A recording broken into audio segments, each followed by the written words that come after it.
This evening. You mentioned it's something that's still being developed by the Rabbanim. Really, it's something still being developed by the scientists and by the industry that are working on this. Very excited to be talking about this topic this evening. What you can see over here is a hamburger, which looks pretty ordinary. This is not ordinary at all. This is the hamburger which was made and developed and eaten in 2013. It cost about $300,000 to make. And that's because it was grown in a lab, strand by strand, and then minced together. Maybe this is the picture that I used to use to show people what we're talking about. But maybe it's time that we move on to pictures, something a little bit more like this. This is something, there have been leaps and bounds of advances in this technology over the past few years, really over the past few months, and even the past few weeks. And we're going to talk about it a little bit. I want to divide tonight into three parts. First of all, talking about what it is, before we get to the halachic discussions and the halachic conclusions. We won't get to any conclusions tonight, but we'll look at what the main issues are. But in order to do that, first we have to understand what is lab-grown meat, beef, whatever we want to call it.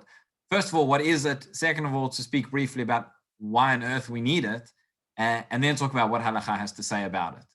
So, just to give a little bit of an overview, and in a moment I'll explain why this is so critical and why it's so important to go into the scientific discussion. Again, we won't get too technical, so don't worry, but we do need a little bit of a background. Probably the first person to come up with this idea, maybe surprising, was Winston Churchill. In 1932, he writes a whole bunch of predictions about what the world is going to be like in 50 years' time. And he says 50 years hence we'll escape the absurdity of growing a whole chicken in order to eat the breast or wing by growing these parts separately under a suitable medium. So he was a little bit off a few decades, but he had this idea that why would we have to slaughter an animal in order to eat it, where we could just grow the suitable part in a lab. We could have the cow and eat it too, so to speak. And just to show you how much this is advanced and how much it's developed, even in recent weeks. This is a few weeks ago. This was published. I mentioned that hamburger at the beginning was $300,000 to produce. This is Future Meat. It's one of the Israeli companies developing a cultured chicken breast.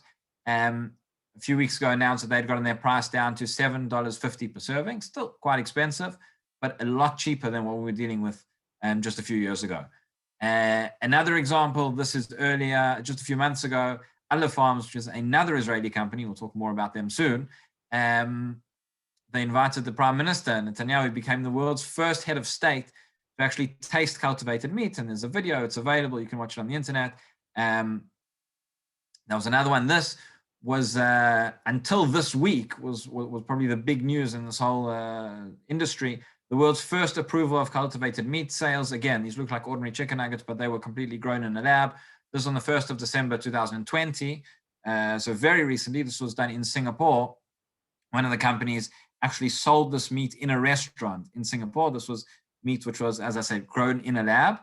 And finally, really, Ashkacha, that we were having this show tonight, because last week I couldn't have had the slide in my presentation, but this is Aleph Farms again, who have now shown that they've made the world's first cultivated ribeye steak. And as you can see, it's quite complex, 3D, unlike until recently, everybody was just talking about maybe making mincemeat. They're talking about really growing a real full cut of steak. So this is happening. This is real. This lab-grown meat is, it's no longer a question of if it's going to be in the future. It's a question of when, maybe how much it's going to cost. But it's real. It's going to be here, and we need to ask the questions and be able to know whether it's kosher or not. I put the slide up, just a little bit of Zionist pride. These are three of the companies, Aleph Farms, Future Meat, and Super Meat, three of the leading companies in this field, all in Israel. Going back, like I said, even just a few years ago, there were a handful of companies around the world working on this. Today, there are at least 80 companies worldwide working on growing this cultivated meat. So first of all, just a few words about what it is that we're talking about. And what is it called? And it's very, very important to understand what it's called, because there are a lot of misconceptions, and the halachic discussion is going to be completely off if we're talking about the wrong thing. Many people think it's, we'll talk about artificial meat or synthetic meat or fake meat. I'm often asked, what are my thoughts about artificial meat? And my answer is always, not very many. I don't think it's too interesting, and it's called soya. The kashrut question when it comes to completely artificial plant-based meat is so long as all the ingredients are kosher, it's kosher. There's nothing to talk about. What we're dealing with this evening, and why this is so much so interesting and really at the cutting edge, because we're dealing with something completely different. And these are just some of the names that have been used by the companies, by the industry, by journalists. It's difficult. And again, it's important to have a name which reflects what we're talking about. Even till today, nobody can really agree on what to call it. When the first lab-grown hamburger was invented in 2013, Mark Post, the Dutch physiologist, he wanted to call it the test tube burger. And his PR people told him that didn't sound too appetizing. So they've been coming up with different names. Until recently, clean meat was suggested as a popular name, but that's also, people realize that doesn't really tell you too much. And so we talk about cell cultured meat or cultivated meat. That's what we're talking about. So what is it? And before I explain what it is, here's a Gemara to show you just why it's so important to understand exactly what it is. This is a Gemara in Sanhedrin, in Daf Hamud Bet. Gemara tells a very, very interesting story. It talks about Rav, and it's in the context of dealing of the halachot of bechorot, of dealing with animals, and without getting into all the technicalities right now, but there are certain blemishes which you can have, which can invalidate an animal for a korban and for certain things. And there are two types of mumim, two types of blemishes. That's what's called a mum kavua, which is a fixed blemish, and a mum over, a temporary blemish. Now, how would one know? One looks at his animal, which wants to bring as a korban to the Beit HaMikdash. How would he know whether it has a mum, whether it's a mum kavua, mum over? He would have to go and ask somebody. Who would he ask? You might think he would have to ask the Rav, but how would the Rav know? So you would have to ask somebody who's an expert in animals. And the Gemara tells us that Rav went along. He says, "18 chodashim gadalti etzel roeh be'ema." Rav, the great sage, says, I left yeshiva. I went to do shimush with the shepherds, right, for 18 months, for a year and a half. Why? In order to understand the difference, which is a permanent blemish and which is a temporary blemish. Says Rav, in order to paskin halacha, I need to understand the metziut. I need to understand the reality. I need to understand the technology and the science behind it. So if we want to know, again, we're not going to paskin this evening, but if we want to understand what the discussion is, what the halachic framework is for this discussion about this meat, this burger, and this steak, then we need to understand, first of all, what it is. So what is it? First of all, sorry, before we say what it is, why we need it, just very, very briefly, because you might be thinking, a test tube hamburger does not sound particularly appetizing. I'm quite happy with my steak or my burger or whatever meat that it is that I buy from the butchers. Why do we need to be doing something as strange as this? There are a number of reasons why scientists are working on it. One is that just the global meat consumption is growing exponentially. It's going to be very difficult to keep it sustainably at the level that it is in another few years. Livestock farming is very inefficient in a number of ways in terms of how much land it uses. This is just an equivalent. But if we look at, for example, the entire land mass of the United States of America, this is the amount which would be used on farming. So it's a tremendous strain on land resources. It would obviously improve animal welfare because the animals don't have to be slaughtered in order to produce the meat. And we'll talk about that's going to be very, very significant from a halachic perspective. It also may be healthier, maybe less contamination. That's something people have been speaking about a lot since the COVID pandemic as well.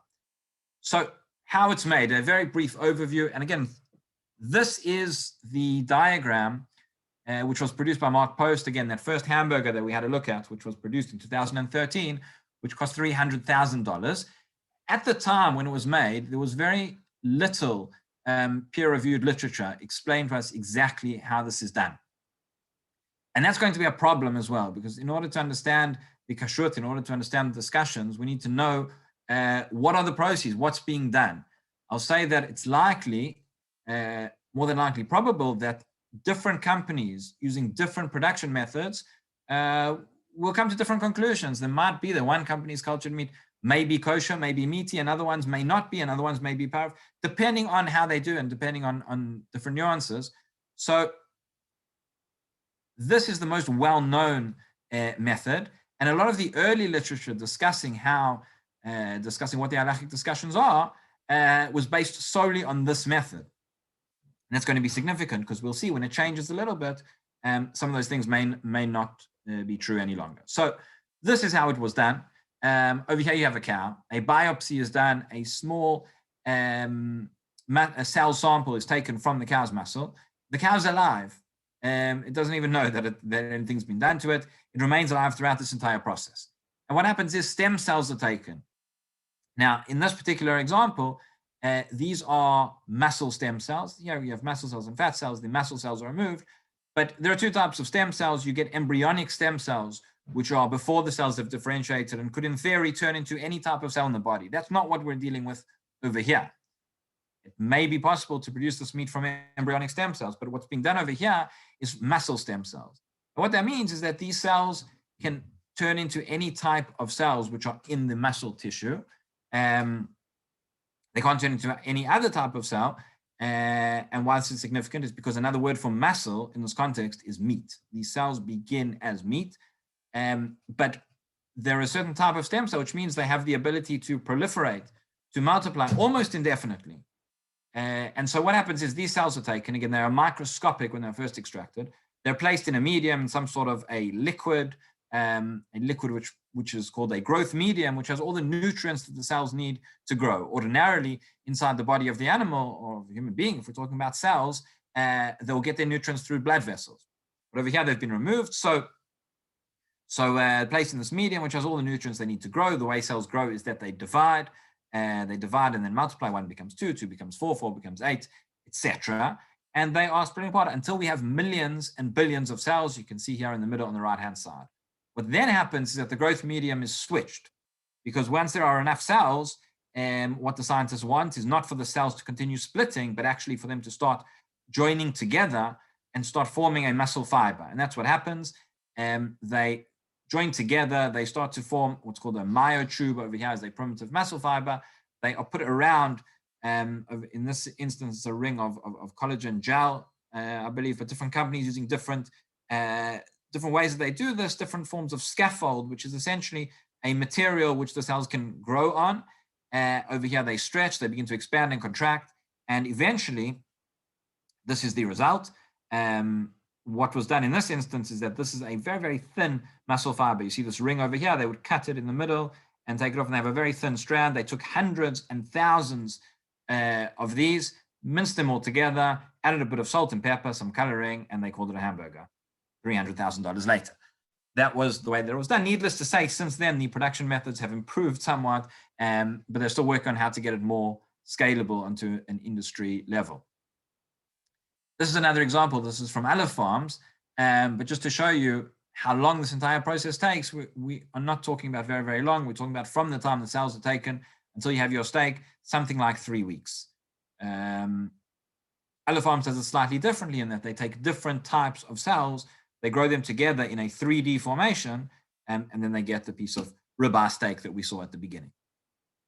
So now we know what it is. Now we know why we need it, or why it's being worked on. The question then, which we want to ask, is it kosher? Is it going to be kosher, number one? And number two, if it is kosher, is it going to be meat? Or perhaps it's going to be parav. So whenever we get a question like this, a question which is really at the cutting edge, and I say this at the cutting edge both of technology and the cutting edge of halacha, the question is, where do we look? Where do we look for a precedent? Where do we find sources in Chazal? Where do we find sources in the Torah that talk about this kind of thing? Clearly, Aleph Farms, the Torah preceded Aleph Farms by thousands of years. We are not going to find in the Gemara a discussion of lab-grown meat or cultivated meat or whatever you want to call it, because it didn't exist. But we need to find the principles. We need to find where we can extrapolate from. And we may not have lab-grown meat as such, but we definitely do have discussions about meat, which is not meat in the conventional sense of the word. And this is fascinating. And just about every article, every discussion about this topic has begun with the same source. Most of them have concluded that that source is actually completely irrelevant. But some have concluded it is relevant for a certain reason, which we may come back to at the end. But this is the source, and it's fascinating. The Gemara in Sanhedrin, Daf Nun Tet Amud Bet, tells us as follows. It's in the context of discussing the fact that Adam HaRishon did not actually eat meat. That the Gemara tells us that the first person given permission to eat meat was Noach after the flood. He didn't take it up, but he was given permission. And the Gemara asks, there's a contradiction, because the Midrash actually says that Adam HaRishon, when he was in Gan Eden, the Malachim were feeding him meat and wine. And he says, how can that be? He actually wasn't allowed to eat meat. And the Gemara answers, actually, this is not ordinary meat. This is what we call basar hayored min hashamayim. This is miracle meat. This is meat which comes down from heaven. And the Gemara immediately recoils at this and asks, is there such a thing as basar hayored min hashamayim? Is there such a thing as miracle meat? The Gemara says, yes, of course there is. And he has the story. So the story is as follows, fascinating. It says yes, there is. He had Rabbi Shimon ben Chalafta, so Rabbi Shimon ben Chalafta, one of the sages, was walking one day, and he was encountered by some lions. They were roaring, they were hungry for food. So what do you do when a lion is hungry, is in front of you? Most people say run. The answer is you don't run, because the lion will definitely run faster than you can. You pray. That's the only thing you can do. So he prayed. And he started saying Tehillim, he started saying this pasuk. He said, Amar kfirim shoagim lataref. He said this pasuk, the great sage Rabbi Shimon ben Chalafta, and what happened was his prayer was answered. Nachitu le tarte atamta, chada achlua v'chada shavkua. And two steaks fell down from Shamayim.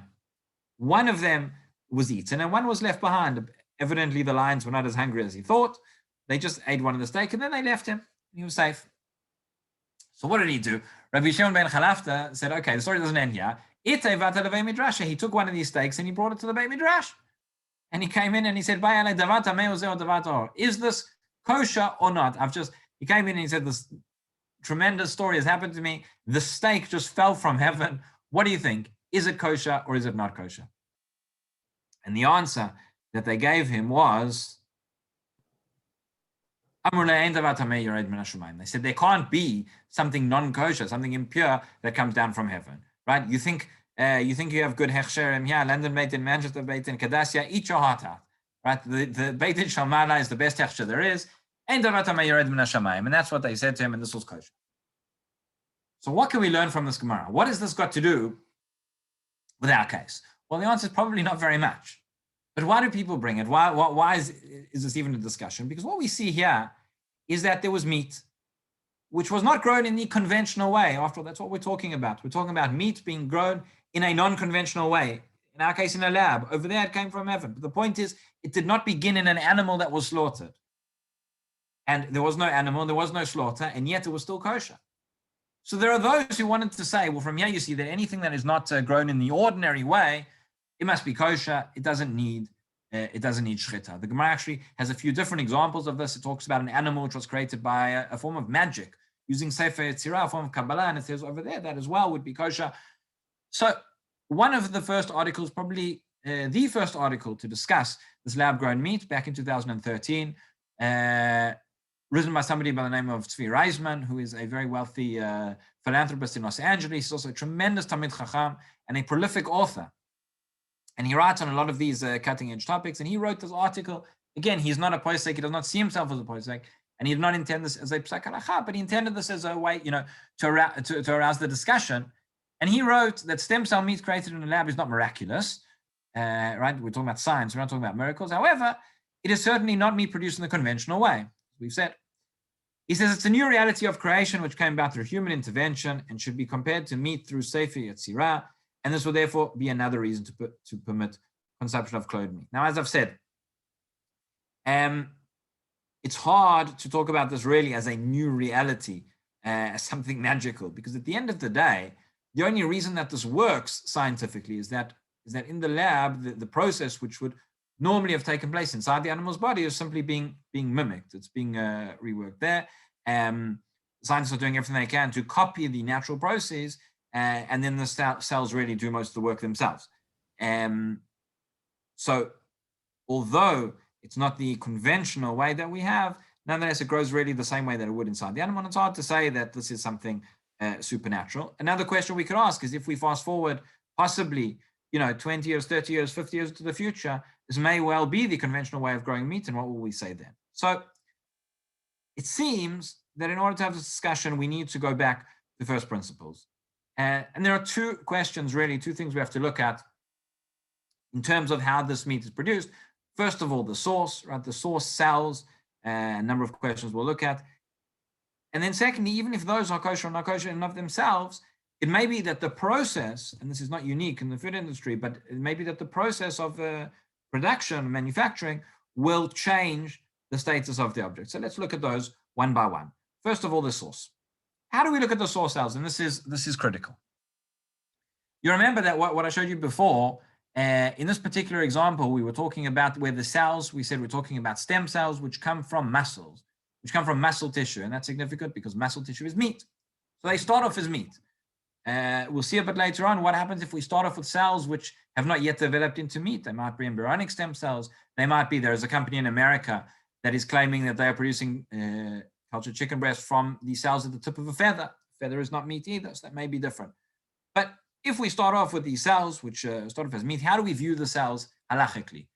And there are essentially three options that we have. We could view them as insignificant. It may sound surprising. We'll see in a moment how that could be. We might view them as derivatives of the animal, because again, we're not dealing with, you're taking off a cell, you're not taking off a piece of steak. We know that not every derivative that comes from an animal is necessarily meat. Eggs, milk are classic cases in point. So perhaps it's a derivative, and therefore maybe it will be parov, maybe it will be kosher, depending which animal it comes from. And the third option is that we could look at them as meat themselves. So the first option in terms of looking at the cells as insignificant, how could that be? So this is based on a principle we have where we say, that the Torah was not given to angels, that things which the eye cannot see, things which the senses cannot discern, generally speaking, don't have halachic significance. The classic example of this, and the Aruch HaShulchan brings, when they discovered through microscopes that water was full of creatures, right? We're talking about not really insects, but we're talking about microbial organisms which cannot be seen by the naked eye. Things like bacteria and things which are in water, things which are in the air, things which are all around us. They do not have split hooves, nor chew the cud. And when these were discovered, the question was asked, how can we eat them? Essentially, when we breathe, when we eat, when we drink, we are absorbing bacteria and other microorganisms. And the answer is because we can't see them, there's no prohibition. They don't need the kosher signs. Anything which the eye cannot see is not considered non-kosher. And therefore, you might argue the cells that you begin with are microscopic. Just as we say that microscopic insects are not forbidden, so too perhaps maybe microscopic cells are not forbidden, cannot be forbidden, and it would have to be kosher. And this is what Zvi Reisman wanted to argue. The counter to this, and why I think it doesn't really apply in our case, is because at the end of the day, over there previously we talk about where somebody might ingest something, accidentally or against the will, not even be aware of it. Over here, we are very much aware that the cells are in place. The entire process would not be able to take place without those cells, which scientists know very well are there. Another proof you have that they are there is at the end, when you see that end product. It didn't just come out of nowhere. But Rav Shlomo Zalman Auerbach has over here is a tshuva which is related to genetic engineering. And he talks about the fact whether, microscopic particles, would they be considered, over here the question was about kilayim, about foreign mixtures of species. But he says the moment that anashim metaplim b'chalkikim elu, mavirim otam min echad l'sheni, the moment that even though you can't see them, but you are manipulating them, you are acting with them, you are transferring them from one species to another, then it's as if they are visible. It might be related to the halachic principle of achsheveh, whereby we say that something, even if it's not objectively significant, the moment that we give it subjective significance, its status would change and it would very much have a status according to halacha. That would be the argument over here. And so it seems a bit of a stretch to argue that, these cells, although you can't see them at the beginning, you're much aware that they're there. Millions, if not billions of dollars are being invested in this industry because people know very well that those cells are there, and it's hard to brush them off as insignificant. So we move on to the second option, perhaps, which is to look at them as derivatives. Now, if we look at these cells as derivatives of an animal, so two questions we need to ask. What species of animal does it come from, and whether the animal was alive or not at the time they were taken? The first, in terms of the species, we have your Mishnah and Bechorot talking about which the principle, if a kosher animal, a kosher species gives birth to an unkosher species or vice versa. And the Mishnah gives us a principle. It says, meaning that which emerges from a non-kosher species is non-kosher, and that which emerges from a kosher species would be kosher. This doesn't apply necessarily just to the animal itself, but this would apply to anything which, any edible substance which comes out of the animal, be it eggs, be it milk, be it meat, perhaps be it cells. And if we're going to say that that which is that which comes out of the animal, even if it's not, we don't consider the cells themselves to be meat in a bona fide sense, but they come from that species, and therefore we might be concerned, and we probably will be concerned, that if they come from a non-kosher species, the resultant food would likewise be non-kosher. What if it comes from a kosher species, a cow, chicken, duck, something like that? But as I said, these cells are extracted, generally speaking, while the animal is still alive. The reason they are taken while the animal is still alive is there are a couple of reasons for this. One is a lot of the animal welfare reasons, which we mentioned. A lot of this research is actually being driven by the animal welfare movement, vegetarian and veganism, and would obviously be an interest there not to slaughter the animal in order to in order to produce this meat. But beyond that, scientifically, I won't say it's impossible to take cells from a slaughtered animal, but it's definitely much easier to take cells from a living animal. Once the animal has been slaughtered, the cells will contaminate much more quickly, and it may not be possible to achieve the same results. And therefore, there is certainly an interest in the industry in taking cells from living animals. Not to say that it's impossible from slaughtered animals, and if the psak will be that it can only be taken from slaughtered animals, so then we may well see this being done in practice. Why would this be an issue? This would be an issue because we have a question here of ever min achai. To be more exact, not really ever min achai, but probably basar min achai. Right? We have possibly one prohibition, possibly two prohibitions of eating a limb from a live animal or of eating flesh from a living animal. The Gemara discusses of Yom Masechet Chulin. There's a machloket between Rabbi Yochanan and Reish Lakish, exactly how it's derived, but everybody would agree that both are forbidden. Therefore, flesh, even if it's not a limb, would be forbidden to take from a living animal. So you would be very hard pressed to argue that a microscopic cell constitutes a limb.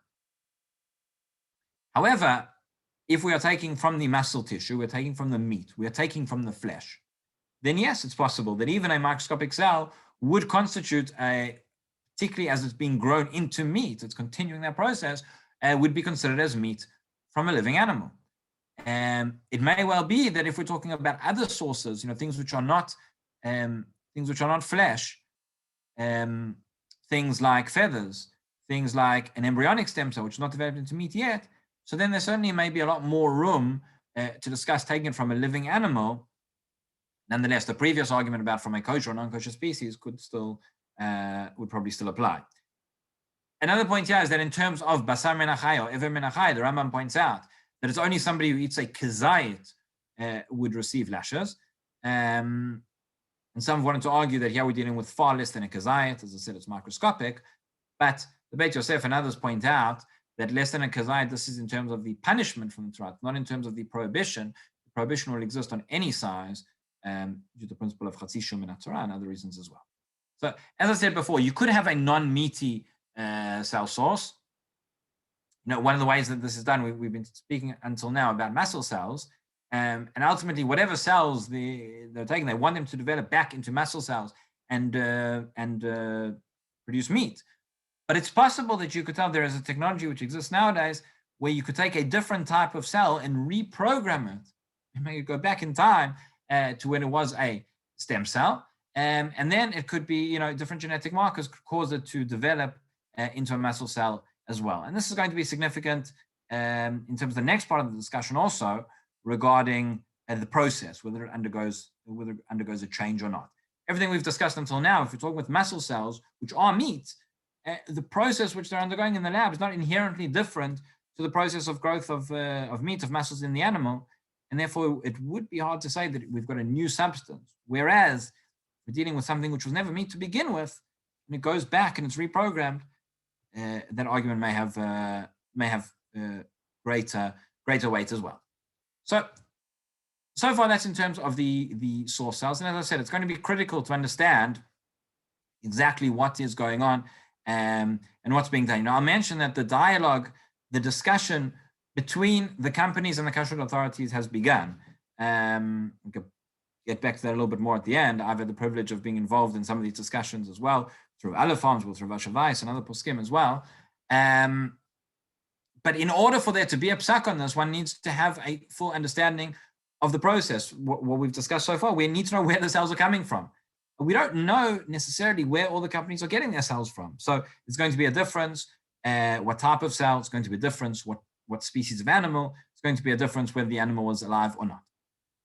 But let's assume now for a moment that even if the cell was problematic, what I'll say until this point is that if an animal was slaughtered, if we have a kosher animal, let's say we had a cow, and that underwent shchita, and then cells were taken after shchita, and as were grown in the lab, there'd be very little problem with that.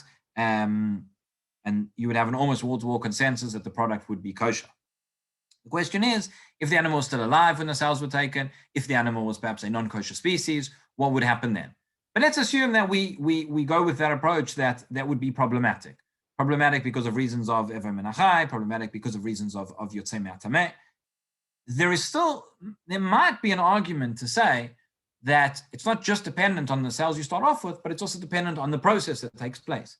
Maybe the cells undergo a change. Maybe there is something that happens that uproots that initial status. And two suggestions that have been made of how to argue this point, I'll just share with you briefly.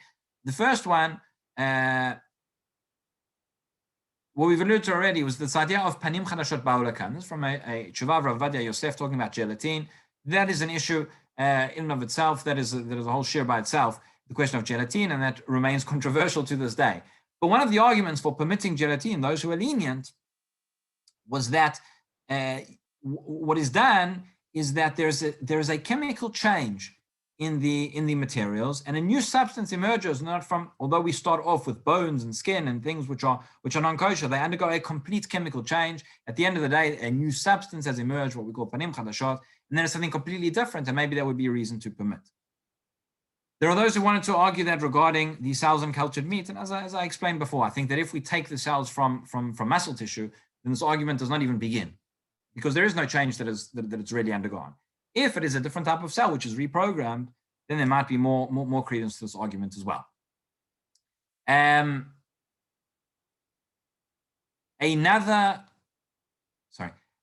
argument which was raised, and again going back to that article from Tzvi Reisman, was to say, what about bittul? We know in the food industry and we know in the kitchen we have a halacha of nullification, or when we have a mixture of a forbidden substance which inadvertently, important to spell out that it's inadvertent, but inadvertently was mixed with a permitted substance, so long as the original substance is nullified in a ratio of 60-1, it can no longer be identified, it can't be seen, it can't be tasted, and the whole thing becomes permitted. So there are those who want to argue that we would say bittul. Those who say you started off with microscopic cells, eventually you have billions and billions of cells. Where is that original cell? We can no longer identify it. This is the argument which Tzvi Reisman wanted to say. In fact, he said slightly differently. He says that the cell becomes nullified in all the growth medium, all the nutrients which are added to it. And therefore he wants to say, together, maybe with that, maybe together with the idea of panim chadashot, maybe together with the idea of nullification, that it would be permitted no matter what it is. There's a very strong refutation to this argument, I believe, which is to say that this whole discussion of nullification doesn't really apply for what we're dealing with. If you want to say where those original cells have become nullified, but let's think about what the object actually is. It's very simply, those original cells divided, they split, they multiplied, and the first cell became 2, became 4, became 8, became 16. If I was to ask, where is that original cell here? The answer is that it's everywhere. It's not that we've added something else into that cell. Not like when we have a pot of chicken soup and some milk falls in and you have more soup than milk. So now we have more of the new cells than of the old cell. The new cells are a result of the old cell. That's exactly what they are. And this is Rav Yaakov Ariel, one of the leading poskim in the Dati Leumi world in Israel today. And he writes in his rebuttal, he says, in my opinion, the entire discussion of nullification is not relevant here, because it's the forbidden substance, if we assume it's forbidden, that is increasing. Those original cells themselves, and anything emerges is likewise forbidden. He brings a very interesting proof for this. He argues that when we have one substance which simply increases, we don't look at that as a mixture. We look at that as an increase of the original substance. Where he brings a proof for this from is from Chanukah, where we know that there's a question that is asked: how could it be that the oil, which miraculously multiplied, was kosher for use in the menorah. We know that the menorah could only have shemen zayit, could only have miracle oil. Could only have olive oil. But this was not olive oil. This was miracle oil. Right? This is a famous kasha which was asked. Not clear who asked it necessarily originally, but one of the answers that's given, and what he says is no, it's not that it was a new type of substance. Simply what happened was when there was more and more oil, it was more and more of the original. We judge anything that is an outgrowth from that original substance like what it was, i.e. the miracle was that there was more oil, but it all had the status of that original, that olive oil. And it brings other sources for this as well. In the same way, in a similar way, we'd say over here as well. So too, in our case, the other materials and nutrients which allow the growth of the meat do not nullify the original cells, which are the substance which is increasing, and therefore this would be considered like regular meat. Just to end off, and then if people have questions, I'm happy to answer if I'm able. Where all this leaves us, I think a lot of these articles which I've been quoting until now were speculative. As I said, the process was not fully understood, it was not known. Even today, the process has not been fully developed, so it's impossible to be known, to the final degree. A lot of the halachic literature dealing with these things was speculative. It was just, always a pilpula ba'alma. Probably the first authoritative ruling to emerge on the subject. And again, somewhat tentative, but this is from Rabbi Weiss. I had the privilege of being with the CEO and the chief scientific officer of Aleph Farms, which is one of those companies which we mentioned at the beginning. And we went to Rabbi Weiss and we discussed with him, the process of how it was made. And his answer, and he really took it, he answered in an opposite way from what everybody else has said, which is very interesting.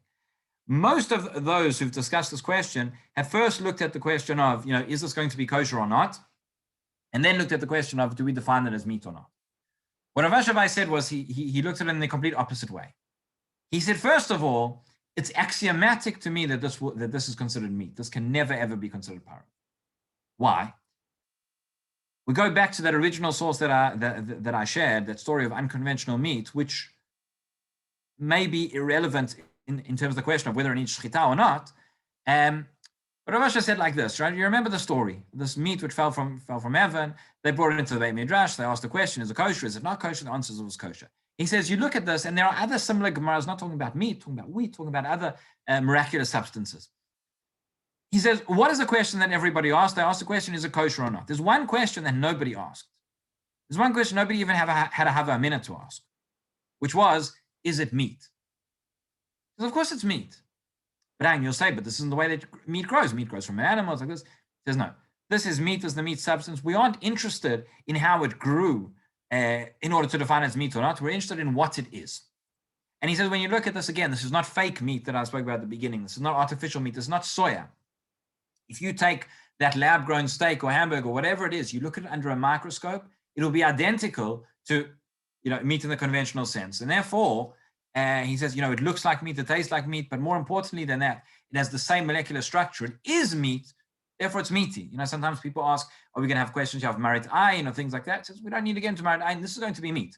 There's no question. And I've put you the heading. This was actually the words that he used. When he answered the question, he said, if it looks like a duck and it quacks like a duck and it walks like a duck, it's a duck. It looks like meat, it tastes like meat, it's got the same structure as meat, and therefore it's meat.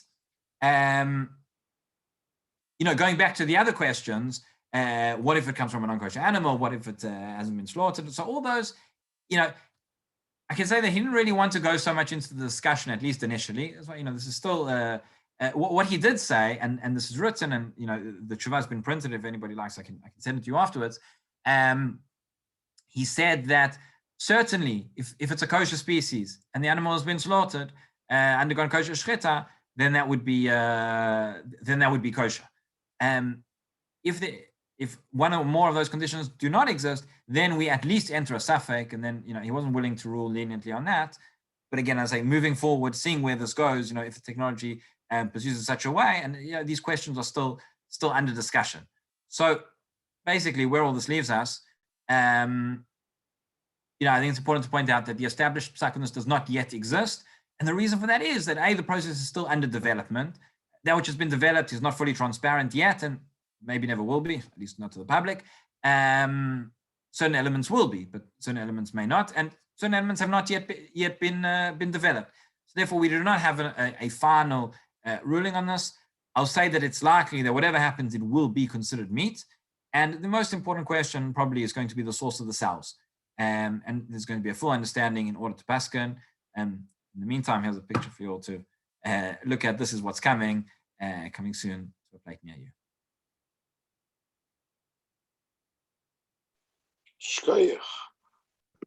Thank you very much, Rav Joel, for joining us. Is there anyone that has any questions, maybe? So there's a couple of questions that have come through in the chat, which I'll just, maybe if in the meantime, unless people have other things to ask. Somebody's asked, are we saying it matters if the product comes from a kosher animal? Yes, that's exactly what I'm saying. Certainly, if it comes from a kosher animal, then so long as, certainly if it's undergone shchita, then it would be kosher. Hasn't undergone shchita, would be questionable. But if it comes from a non-kosher animal, that is a lot more questionable. There have been lone voices to suggest, for one or more of the reasons which I mentioned, that maybe even from a non-kosher animal might still be kosher. That is a minority view until now, and I don't think it's going to. I don't think it's likely to be adopted. What bracha would we make of the product? So that would be shakol. Given that chicken is not meat but poultry, if they make it from that, would it be the same? Yeah. So again, the question is, are we saying that the product would have the same status as that original animal? And therefore, if it comes from chicken, then it would be considered not be considered meat, but it would be considered poultry, which in practical terms, we consider the same to be meat as well. What would need to be done for it not to be considered meat? So as I said, this is still up for discussion. Personally, I think that if it really depends on the source of the cells. If it's coming from stem cells, which are from the muscle tissue, which is meat, then I can't see, I can't see a scenario where it would not be considered meat. I think personally that if it comes from other parts of the animal, which were never meat to begin with, there might be more room to argue that it would be parav, but that is still an open question. I think certainly even, Rabbi Shavais, I don't think would accept that. I think he would still say that it's going to be meat regardless. Question then would just be whether it's kosher or not. Another question here, presumably the bittul approach would also be undermined by davar ma'amid. So that's a great question as well. This has been discussed quite widely. Davar ma'amid means, ordinarily we have the rules of nullification of foods by a ratio of 60-1 or whatever it is. And there are certain foods which are not nullified. That's what's called the davar ma'amid, something which is so essential. It really gives the substance, it gives the texture, it gives the discussions how precisely we define davar ma'amid, but it's really, you'd say, an essential ingredient. There are those who've argued that bittul doesn't apply here because the original cells are davar ma'amid. I don't think we need to get there. I think that the bittul discussion doesn't really begin because there is no mixture.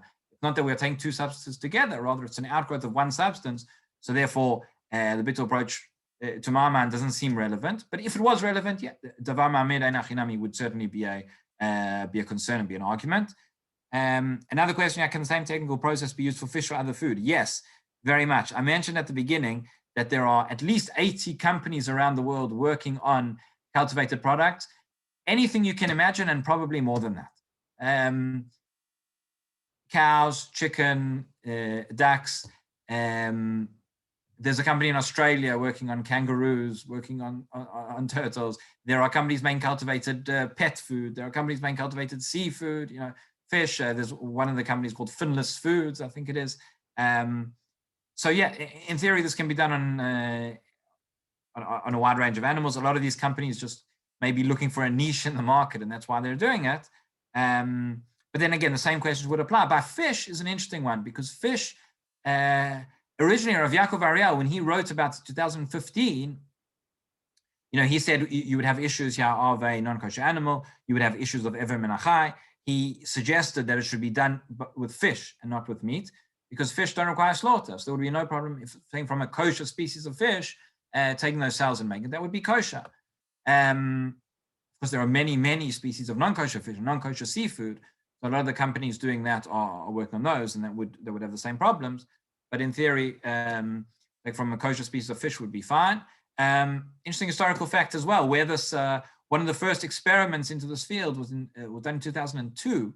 NASA were developing lab-grown meat. They were working on ways for astronauts, possibly, to grow their own food, thinking ahead to longer missions, maybe going to Mars and things like that.